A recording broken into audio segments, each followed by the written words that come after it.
Hello all, welcome to Edutap YouTube channel. बहुत बहुत स्वागत है आप लोगों का इस वीडियो में, जहां पर हम कवर करने वाले हैं कुछ important MCQs from the subject of public administration for ESIC deputy director examination. देखिए, एग्जाम यूपीएससी द्वारा कंडक्ट करवाया जाएगा और काफ़ी अच्छे एग्जाम्स यूपीएससी कंडक्ट करवाता है, लेवल काफ़ी अच्छा होता है। तो यहाँ पर अगर आप लोगों ने पढ़ लिया है, आप लोगों ने रिवाइज कर लिया है, तो अब आपको कुछ प्रैक्टिस करने की जरूरत है। और ये जो प्रैक्टिस होगी इंपॉर्टेंट एमसीक्यूज को सॉल्व करने के बाद होगी, और वो प्रैक्टिस ना सिर्फ आपको बताएगी कि आपने जो पढ़ा है वो आप अप्लाई कर पा रहे हैं, आपको आता है, बल्कि उसके साथ साथ वो आपको ये भी बताएगी कि जो चीज़ें आपने मिस कर दी हैं उनको भी आपको कवर करना है। और ये इंपॉर्टेंट एमसीक्यूज जो लेक्चर हम आज लेने जा रहे हैं, ये आपके लिए एक सोर्स ऑफ प्रिपरेशन का काम भी करेंगे।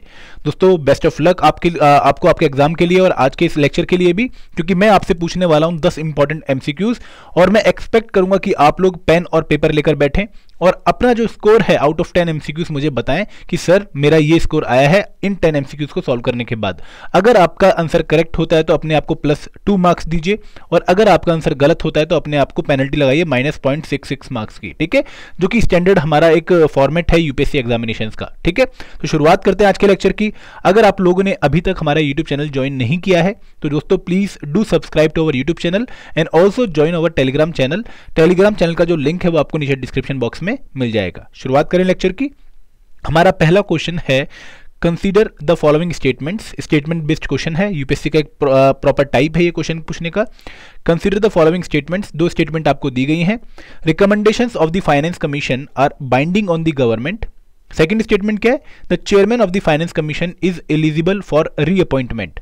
विच ऑफ द स्टेटमेंट या statements given above is are correct? 1 only, 2 only, both 1 and 2, neither 1 nor 2। देखिए, जब भी हम कोई कॉन्स्टिट्यूशनल या नॉन कॉन्स्टिट्यूशनल बॉडी पढ़ते हैं तो वहाँ पर कुछ इंपॉर्टेंट पैरामीटर्स हमारे लिए और ज़्यादा इंपॉर्टेंट हो जाते हैं। फॉर एग्जांपल कि इनकी अपॉइंटमेंट कौन करता है, ये अपनी रिपोर्ट किसको सबमिट करते हैं, इनके मेंबर्स कितने होते हैं, क्या इनके मेंबर्स की क्वालिफिकेशन कॉन्स्टिट्यूशन में प्रिस्क्राइब करी गई है, इनको रिमूव करने के ग्राउंड कौन कौन से होते हैं। तो दोस्तों, वो जो इंपॉर्टेंट एस्पेक्ट हैं वो आपको पक्का पता होने चाहिए।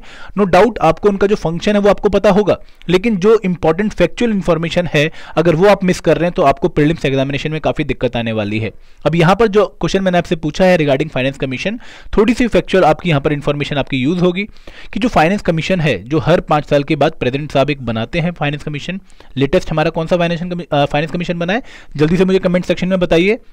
तो जो फाइनेंस कमीशन बनता है, जब ये अपनी रिकमेंडेशन सौंपता है प्रेसिडेंट साहब को अपनी रिपोर्ट की फॉर्म में, तो वो जो रिकमेंडेशन है प्रेसिडेंट साहब पार्लियामेंट में पेश करते हैं, गवर्नमेंट को सौंपते हैं। अब जो ये रिकमेंडेशंस हैं फाइनेंस कमीशन की, they are not binding on the government. दोस्तों, जो फाइनेंस कमीशन रिकमेंडेशन देता है वो एडवाइजरी इन नेचर होती हैं, मतलब गवर्नमेंट की मर्जी है कि वो उनको माने या ना माने। लेकिन क्योंकि फाइनेंस कमीशन एक कॉन्स्टिट्यूशनल बॉडी है, एक हाई पावर्ड बॉडी है, तो जनरली जो इसकी रिकमेंडेशन होती है वो कौन मान लेता है, गवर्नमेंट मान लेती है। तो पहली स्टेटमेंट हमारी बिल्कुल सही है, गलत है, क्योंकि यहाँ पर बाइंडिंग वर्ड लिखा हुआ है और बाइंडिंग वर्ड हमारे आंसर का पार्ट नहीं बनेगा। यहाँ पर अगर एडवाइजरी लिखा होता तो यहाँ पर बिल्कुल सही आंसर होता हमारा ये। सेकंड स्टेटमेंट क्या है कि the chairman of the finance commission is eligible for reappointment. देखिए, मैं आपको बता दूं कि जो फाइनेंस कमीशन है इसमें एक चेयरमैन होता है और 4 मेंबर होते हैं, ठीक है। इनको प्रेसिडेंट साहब के द्वारा अपॉइंट किया जाता है, लेकिन इनकी जो क्वालिफिकेशन है वो पार्लियामेंट के द्वारा बनाए गए एक्ट के थ्रू प्रिस्क्राइब करी गई हैं। और अगर आपसे एक स्टेटमेंट और पूछी जाती कि the qualification of members of finance commission are prescribed by the constitution, तो आप कहते कि नहीं, आप गलत बोल रहे हो। The qualifications of the member and chairperson of the finance commission are prescribed by an act of parliament. ये स्टेटमेंट करेक्ट है। तो यहाँ पर चेयरमैन ऑफ फाइनेंस कमीशन के बारे में आपसे पूछा गया है कि अगर हम बात करें ये चेयरमैन अगर एक बार चेयरमैन बन गया तो क्या इसको आगे वाले फाइनेंस कमीशन का चेयरमैन भी बना सकते हैं, हम रीअपॉइंट कर सकते हैं। तो दोस्तों, ये स्टेटमेंट बिल्कुल सही है कि जो चेयरमैन है या जो मेंबर है वो बार बार फाइनेंस कमीशन का मेंबर बन सकता है, they are eligible for reappointment. तो यहाँ पर करेक्ट आंसर क्या बनेगा हमारा, option B, 2 only. Second question देखते हैं, Which among the following article of the Indian Constitution provides for the establishment of National Commission for Scheduled Caste? आपको पता होगा कि हमारे कॉन्स्टिट्यूशन में कुछ इंपॉर्टेंट कॉन्स्टिट्यूशनल बॉडीज हैं जो हमारे वीकर सेक्शन ऑफ सोसाइटी हैं या डिप्रेस्ड सेक्शन ऑफ सोसाइटी हैं, जैसे national commission for schedule caste है, for the schedule caste category people, है ना। National commission for schedule tribe है, for the schedule tribe category people. And अब हमारे पास एक national commission for backward classes भी है, for the other backward classes या socially and economically educationally backward classes people. तो आपको बताना है कि इनमें से कौन से आर्टिकल में प्रोवाइड किया गया है फॉर द फॉर्मेशन या for the establishment of national commission for schedule cast. दोस्तों इस क्वेश्चन में आपको कंफ्यूज करने के लिए आर्टिकल 338, 338A, 338B, 330 दिया गया है, तो यहां पर आपको ज्यादा लॉजिक नहीं लगाना है। अगर आपको एग्जैक्ट पता है तो ही क्वेश्चन को आंसर करिए, और इस क्वेश्चन का राइट आंसर है आर्टिकल 338 ऑप्शन ए। ठीक है, आई होप कि आप लोगों ने इसका आंसर पक्का सही लगाया होगा और जो खुशी आपके चेहरे पे बन रही है वो बहुत ही लाजवाब होगी। आगे बढ़ते हैं, क्वेश्चन नंबर 3 देखते हैं। With reference to the joint state public service commission JSPSC consider the following statement. देखिए, एक हमारे पास होता है यूनियन पब्लिक सर्विस कमीशन, दूसरे हमारे पास होते हैं हर स्टेट्स में स्टेट पब्लिक सर्विस कमीशन, और उसके अलावा हमारे पास एक तीसरे टाइप का भी पब्लिक सर्विस कमीशन है, हमारे कॉन्स्टिट्यूशन में प्रिस्क्राइब किया गया है, joint state public service commission. अब आपसे क्वेश्चन क्या पूछा गया है कि with reference to the joint state public service commission consider the following statement. पहली स्टेटमेंट है the chairman and members of JSPSC are appointed by the president of India. Second statement क्या है कि JSPSC is a statutory body, एक ऐसी body जो कि by an act of parliament बनाई गई है। Member of JSPSC can resign from their office at any time by submitting their resignation to the president. अब यहां पर आपसे जानबूझ के गलती करवाने के लिए ऐसे क्वेश्चन में स्टेटमेंट दी गई हैं जहां पर आपको लगे कि यहां पर वर्ड तो है जॉइंट स्टेट, लेकिन यहां पर बार बार प्रेसिडेंट ऑफ इंडिया का रोल क्यों आ रहा है। दोस्तों इसके लिए आपको बहुत अच्छे से JSPSC के बारे में पता होना चाहिए। मैं आपको बता दूं कि हमारे कॉन्स्टिट्यूशन में ऐसा बोला गया है कि अगर दो स्टेट चाहें, आर्टिकल 315 में बोला गया कि अगर दो स्टेट चाहें तो वो दो या दो से ज्यादा स्टेट चाहें तो वो रिक्वेस्ट कर सकते हैं पार्लियामेंट को कि आप हमारे लिए एक common joint state public service commission बना दो। तो यहां पर जब दो या दो से ज्यादा स्टेट रिक्वेस्ट करेंगे टू दी पार्लियामेंट, तो पार्लियामेंट एक एक्ट बना के उन दो या दो से ज्यादा स्टेट्स के लिए एक JSPSC बना देगी। तो यहां पर इसलिए जो JSPSC है ये एक स्टैट्यूटरी बॉडी बोली जाती है क्योंकि by an act of parliament इसकी फॉर्मेशन होती है। ठीक है, तो हमारी सेकंड स्टेटमेंट एकदम करेक्ट है। अब सेकंड स्टेटमेंट करेक्ट है, लेकिन यहां पर हम एक ही ऑप्शन को हटा पाएंगे, बाकी अभी भी हमारे पास 3 ऑप्शन है। अब मैं बात करूं joint state public service commission की। दोस्तों क्योंकि ये दो या दो से ज्यादा स्टेट्स के लिए बनता है तो जनरली यहां पर गवर्नर का रोल कम होता है और प्रेसिडेंट ऑफ इंडिया का रोल ज्यादा होता है। जो चेयरमैन है या जो मेंबर हैं JSPSC के, they are appointed by the president of India. ठीक है, ये स्टेटमेंट भी करेक्ट है, तो हमारा एक और ऑप्शन चला गया। अब बात करते हैं कि मेंबर ऑफ JSPSC जब रेजिग्नेशन देंगे या किसी भी टाइम ऑफिस को छोड़ेंगे तो वो किसको रेजिग्नेशन लेटर देंगे, अपना त्याग पत्र किसको देंगे, तो वो अपना त्याग पत्र देते हैं प्रेसिडेंट ऑफ इंडिया को ही। तो तीनों ही स्टेटमेंट इस क्वेश्चन में करेक्ट हैं। इंपॉर्टेंट क्वेश्चन था, आप लोगों को अगर नहीं आता है तो अपने नोट्स में ऐड कर लीजिए, अगर आता है तो बहुत अच्छी बात है। आगे बढ़ते हैं, क्वेश्चन नंबर 4 की बात करते हैं। Consider the following statement. आपको 2 स्टेटमेंट दी गई हैं। Special officer for linguistic minorities is appointed by the president of India. और सेकंड स्टेटमेंट है the commissioner for linguistic minorities falls under the ministry of tribal affair. और आपको बताना है कि ऊपर दी गई दोनों स्टेटमेंट्स में से कौन सी स्टेटमेंट करेक्ट है।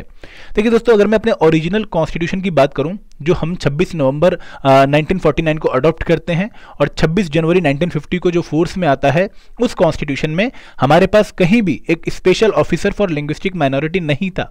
ओरिजिनल कॉन्स्टिट्यूशन में ये कॉन्स्टिट्यूशनल ऑफिस नहीं है, लेकिन ये बाद में ऐड किया गया है by the 7th constitutional amendment act into the Indian constitution. अब आपको बताना है कि जो स्पेशल ऑफिसर होता है फॉर लिंग्विस्टिक माइनॉरिटी, इनको अपॉइंट कौन करता है। और आप बिल्कुल सही सोच रहे हैं कि अगर एक कॉन्स्टिट्यूशनल बॉडी है तो यहाँ पर ज्यादातर चांसेस ये हैं कि जो अपॉइंटमेंट है वो प्रेसिडेंट ऑफ इंडिया के द्वारा की जाए, और ये स्टेटमेंट बिल्कुल करेक्ट है। अब जो मेन मुद्दा बनता है वो हमारी सेकंड स्टेटमेंट बनती है, the commissioner for linguistic minorities falls under the ministry of tribal affairs. तो यहां पर आपको सोचना पड़ेगा कि कौन कौन सी मिनिस्ट्री हैं जहां पर लिंग्विस्टिक माइनॉरिटी फॉल कर सकता है। तो यहां पर आपको माइनॉरिटी अफेयर वाली मिनिस्ट्री भी याद आएगी, और दोस्तों वही हमारी करेक्ट मिनिस्ट्री भी है जिसके अंडर हमारा commissioner for linguistic minority fall करता है। तो ये हमारी फर्स्ट स्टेटमेंट करेक्ट है और सेकेंड स्टेटमेंट इनकरेक्ट है, तो हमारा आंसर क्या बनेगा, ए ओनली। अब आते हैं क्वेश्चन नंबर 5 पर, आज के आधे पड़ाव पर। The jurisdiction of Union Public Service Commission can be curtailed by। देखिए, मैंने आपसे पिछले लेक्चर में एक क्वेश्चन पूछा था कि the jurisdiction of Union Public Service Commission can be increased by, और यहां पर मैंने उसी क्वेश्चन को चेंज कर दिया है, can be curtailed by। Decrease किसके द्वारा की जा सकती है, और मैंने आपको उस टाइम आंसर बताया था। अगर किसी बच्चे को आंसर याद है तो बहुत अच्छी बात है, अगर याद नहीं है तो याद रखिएगा कि president of India can cartel the jurisdiction of union public service commission. कुछ ऐसे मैटर जो कि अब यूपीएससी के पास हैं उनको यूपीएससी की जुरिस्डिक्शन से वो बाहर कर सकते हैं। तो राइट आंसर क्या है? Option A. आते हैं क्वेश्चन नंबर 6 पर। The accounts of the union and of the states shall be kept in such form as prescribed by. कि देखिए जो अकाउंट्स होते हैं यूनियन गवर्नमेंट के या फिर स्टेट गवर्नमेंट के, वो किस फॉर्म में रखे जाएंगे, ऐसा कौन प्रिस्क्राइब करता है? President of India with the advice of CAG, finance commission of India, CAG with the approval of the president, या मिनिस्ट्री ऑफ फाइनेंस। देखिए इसके लिए आपको पता होना चाहिए कि जो कैग के आर्टिकल हैं कौन से हैं, आर्टिकल 148 से आर्टिकल 151, और यहां पर भी एक आर्टिकल है 150 जहां पर बोला गया है कि जो अकाउंट हैं यूनियन गवर्नमेंट के और स्टेट गवर्नमेंट के, उनको उन फॉर्म में रखा जाएगा जैसा कि प्रिस्क्राइब किया गया है by the president of India after the advice of the CAG. तो यहां पर राइट आंसर क्या बनेगा हमारा? Option A. प्रिस्क्राइब कौन करता है? President of India. किसकी एडवाइस के बाद प्रिस्क्राइब करता है? कैग की एडवाइस के बाद, controller and auditor general of India की एडवाइस के बाद। ठीक है, अब आते हैं क्वेश्चन नंबर 7 पर। विच of the following constitutional body does not, यहां पर ये बहुत इंपॉर्टेंट लाइन है, यूपीएससी यहां पर खेलता भी आपसे बहुत बार, आपको लगेगा कि डज पूछा है और आप बहुत जल्दी में आंसर लगा देंगे, लेकिन क्वेश्चन में डज नॉट पूछा है। Submit its report to the president of India. मैंने आपसे एक बार ऐसा क्वेश्चन पहले भी डिस्कस कर रखा है, आपको एक सिमिलर क्वेश्चन मैं दोबारा लेकर आया हूं आप लोगों के लिए। आपको बताना है कि इनमें से कौन सा कॉन्स्टिट्यूशनल बॉडी अपनी जो रिपोर्ट है वो प्रेसिडेंट ऑफ इंडिया को सबमिट नहीं करता है। जनरली आपने सुना होगा कि जो आपकी कॉन्स्टिट्यूशनल बॉडी है वो रिपोर्ट किसको सबमिट करती हैं? वो रिपोर्ट सबमिट करती हैं to the president of India. लेकिन इनमें एक कॉन्स्टिट्यूशनल बॉडी ऐसी है जो अपनी रिपोर्ट प्रेसिडेंट ऑफ इंडिया को सबमिट नहीं करती है। दोस्तों कौन सी बॉडी है वो बॉडी है हमारी स्टेट पब्लिक सर्विस कमीशन। ठीक है, याद रखिएगा इस वाली बात को। आगे आते हैं क्वेश्चन नंबर 8 पर। Which among the following corporation is audited directly by the CAG of India? देखिए हमारी जो कैग ऑडिटिंग करता है ऑर्गेनाइजेशंस की, वो 3 कैटेगरी में फॉल करती हैं। एक ऐसी कैटेगरी ऑर्गेनाइजेशंस की जहां पर कैग डायरेक्टली ऑडिट करता है, दूसरी कैटेगरी जहां पर कैग डायरेक्टली ऑडिट नहीं करता है लेकिन उनके बिहाफ पर कुछ प्राइवेट एजेंसी जाती हैं जो अपनी रिपोर्ट बनाकर बाद में फिर कैग को सबमिट करती हैं, तो एक तरह से इनडायरेक्ट ऑडिट कैग के द्वारा होती है। और तीसरी ऐसी कॉर्पोरेशन जहां पर कैग ऑडिट करता ही नहीं है। ठीक है, तो आपको बताना है कि इनमें से कौन सी ऑर्गेनाइजेशन ऐसी है जहां पर कैग डायरेक्टली जाकर ऑडिट करता है। तो दोस्तों स्टेट बैंक ऑफ इंडिया वो नहीं है, फूड कॉर्पोरेशन ऑफ इंडिया भी नहीं है, रिजर्व बैंक ऑफ इंडिया भी नहीं है, oil and natural gas commission ONGC is the right body जो कि डायरेक्टली ऑडिट की जाती है by the CAG of India. ठीक है, आगे बढ़ते हैं क्वेश्चन नंबर 9, आज का second last question. Which among the following is not the ground for the removal of chairman or any member of the UPSC by the president? देखिए president के द्वारा अगर कुछ कंडीशंस मीट होती हैं या कुछ ग्राउंड्स पे आपका आदमी मेंबर जो है वो खरा उभरता है तो उनको रिमूव किया जा सकता है उनके ऑफिस से। आपको बताना है कि ऐसे कौन से ग्राउंड नहीं है यहाँ पर नॉट बहुत इंपॉर्टेंट है, जिनके बेसिस पर एक मेंबर या चेयरपर्सन को रिमूव किया जा सकता है by the president of India of UPSC when he is adjudged and insolvent, if he engages during his term of office in any paid employment outside the duties of his office, proved misbehaviour या incapacity. तो यहां पर आपको याद रखना है कि incapacity एक ग्राउंड नहीं है for the removal of UPSC member और चेयरपर्सन। जल्दी बच्चे गलती कर देते हैं क्योंकि आपके जो ग्राउंड है इनकैपेसिटी वाले ये आपको बाकी कॉन्स्टिट्यूशन बॉडीज में देखने को मिलेंगे, लेकिन in the case of UPSC member और chairperson this is not a ground. ठीक है, आगे लास्ट क्वेश्चन की बात करते हैं। एक फैक्चुअल क्वेश्चन है, एक हैप्पी एंडिंग देने के लिए आज के लेक्चर को, कि which among the following part of the Indian constitution deals with the public service commission in India.